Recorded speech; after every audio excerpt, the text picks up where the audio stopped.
আজকের প্রধান শিরোনাম, ফেনী বন্যার পরিস্থিতি, এত খুঁজলাম কেউ খাবার দিল না। সংঘর্ষে জড়ানো আনসার সদস্যের বিরুদ্ধে মামলা নেওয়া হচ্ছে আদালতে। এবার বিস্তারিত।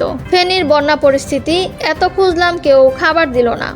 ফেনীর সদর উপজেলায় বালিগাঁও থেকে 5 জনের একটা দল ত্রাণের জন্য মহিপাল শহরে বসেছিল। ত্রাণবাহী ট্রাক এলে তারা হুমড়ি খেয়ে পড়ে, কিন্তু 3 ঘন্টা চেষ্টা করেও লাভ হয়নি, কোনো ট্রাকই থামেনি।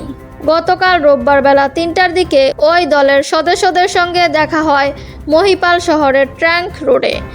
তাদের একজন আব্দুল আল আজাদ, তাদের গ্রামের পানি অনেক বেশি ছিল, আশ্রয় কেন্দ্র থেকে কেউ বের হতে পারেননি, ত্রাণ নিয়েও কেউ যায়নি সেখানে।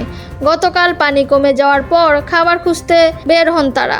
আরেক সদস্য সিফাত হোসেন কিছুটা ক্ষুব্ধ হয়ে বলেন, ট্রাক থেকে এত খুঁজলাম কেউ কিছু দিল না, স্বেচ্ছাসেবকদের গ্রামে নিয়ে যেতে চাইলাম তাও গেল না, ওদিকে মানুষ মুড়ি পানিও পাচ্ছে না।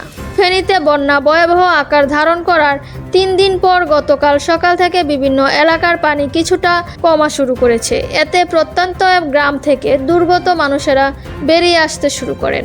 খাবারের খুঁজে বেরিয়ে পড়া আজাদদের বাড়ি বালিগাঁওয়ের সুন্দরপুরে। ওই গ্রামের বাসিন্দা শাহজাদ হোসেন, শেখ রাহাত, সিফাত হোসেন ও আব্দুর রহমান, কেউ চাকরিজীবী কেউ শিক্ষার্থী। তারা ঘরবাড়ি ডুবে যাওয়ার পরিবারের অন্যান্যদের নিয়ে আশ্রয় কেন্দ্রে ওঠেন। সংঘর্ষে জড়ানো আনসার সদস্যদের বিরুদ্ধে মামলা নেওয়া হচ্ছে আদালতে। আদালত সূত্র জানিয়েছে, 149 জন আনসার সদস্যকে প্রিজন ভ্যানে করে আদালতে নেওয়া হয়। তাদের ঢাকা চিফ মেট্রোপলিটন ম্যাজিস্ট্রেট আদালতের হাজতখানায় রাখা হয়েছে। পরে তাদের আদালতে তোলার কথা। নিজেদের চাকরি জাতীয়করণ সহ কয়েকটি দাবিতে আনসার সদস্যরা কয়েকদিন ধরে ঢাকার বিক্ষোভ করেছিলেন।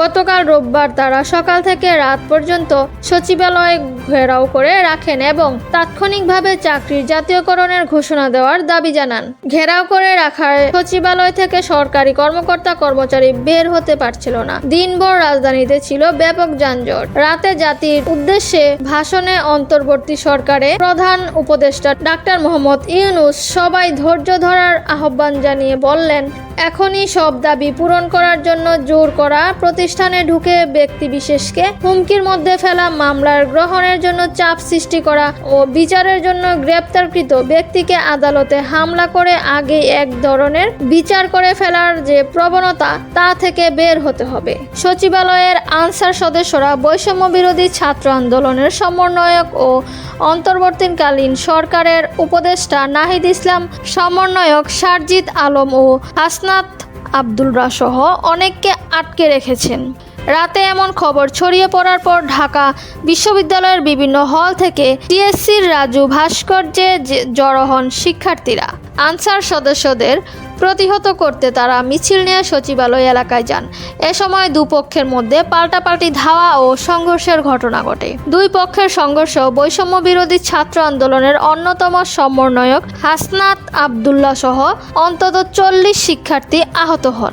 এ সময়ে কয়েকজন আনসার সদস্য আহত হন প্রথম আলোর ঢাকা বিশ্ববিদ্যালয়ের প্রতিবেদক আসিফ হাওলাদার। এ সময়ে সরকারের পক্ষ থেকে বলা হয়, 55,000 আনসার সদস্যের চাকরি জাতীয়করণ করতে হলে বিভিন্ন মন্ত্রণালয়ের মতামত নিতে হবে, কত টাকা বাড়তি প্রয়োজন হবে তা বিশ্লেষণ করতে হবে। এসব বিশ্লেষণ না করে প্রজ্ঞাপন জারি করা যায় না। সরকারের এসব যুক্তি না মেনে সচিবালয়ের চারপাশ ঘেরাও করে রাখেন আনসার সদস্যরা।